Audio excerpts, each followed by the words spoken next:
Oi gente, tudo bem com vocês?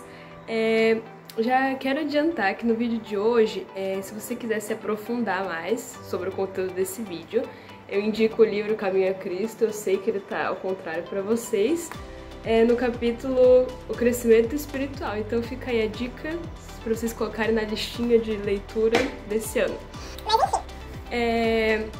Hoje a gente vai começar a ver sobre aquela história bem conhecida de que Jesus acalma a tempestade. Em Lucas, no capítulo 8, do versículo 22 a 25, conta essa história. E todo mundo, eu acredito, conhece essa história, que Jesus e os discípulos estavam num barco atravessando um lago. E de repente, no meio da noite, começou uma grande tempestade.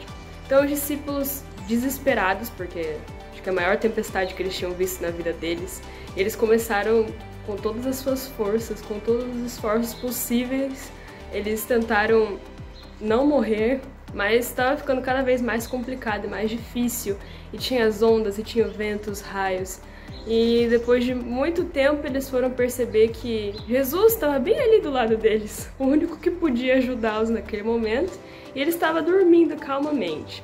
Foi então que eles gritaram, né, mestre, não te importa se a gente morrer? E aí Jesus dá uma pequena repreensão na falta de fé deles e acalma a tempestade. Mas vocês já pararam para pensar que a gente faz exatamente a mesma coisa? A gente fica olhando pro tamanho dos nossos problemas ou pros nossos próprios defeitos e a gente tenta mudar, faz de tudo, fala, não, vou mudar, mas se pega caindo de novo. A gente faz exatamente a mesma coisa. Ao invés da gente fixar os nossos olhos na única pessoa que pode ajudar, porque com os nossos próprios esforços, sozinhos, a gente não vai conseguir vencer o nosso próprio eu, a gente desvia o nosso olhar. É exatamente o que a gente faz. Uma história bem interessante está lá em Marcos, no capítulo 9, do versículo 14 ao 27, que Jesus desce com Pedro, João e Tiago do Monte da Transfiguração, e quando ele chega ao pé do monte, tá tendo uma bagunça, tem uma multidão, as pessoas estão lá discutindo e tal, e aí quando Jesus vai ver, o problema é que tem um homem com um filho endemoniado desde a infância, e esse homem levou esse menino para os discípulos de Jesus expulsarem o demônio, mas eles não conseguiram.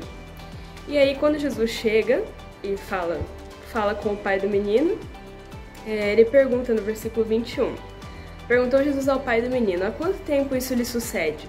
Desde a infância, respondeu, e muitas vezes o tenho lançado no fogo e na água para o matar, mas se tu podes alguma coisa, tem compaixão de nós e ajuda-nos. Interessante se tu podes, né?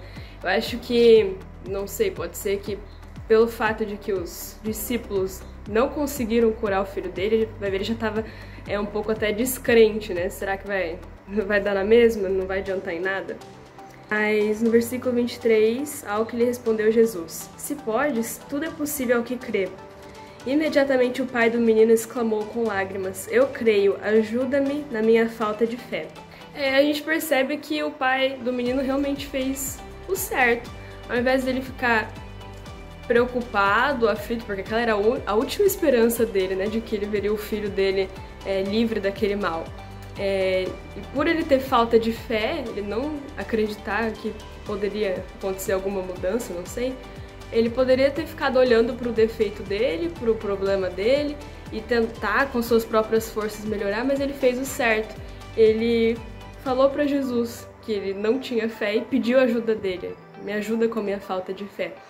É exatamente isso que a gente tem que fazer, a gente tem que fixar os nossos olhos em Jesus e com o tempo,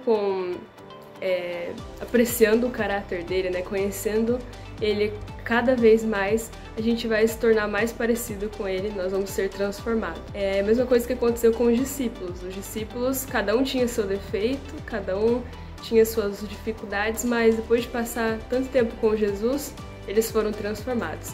Então que a gente possa parar de se concentrar no nosso próprio eu, fazer de nós mesmos o centro, mas fixar nossos olhos em Jesus, ir até Ele, e com certeza Ele vai nos ajudar.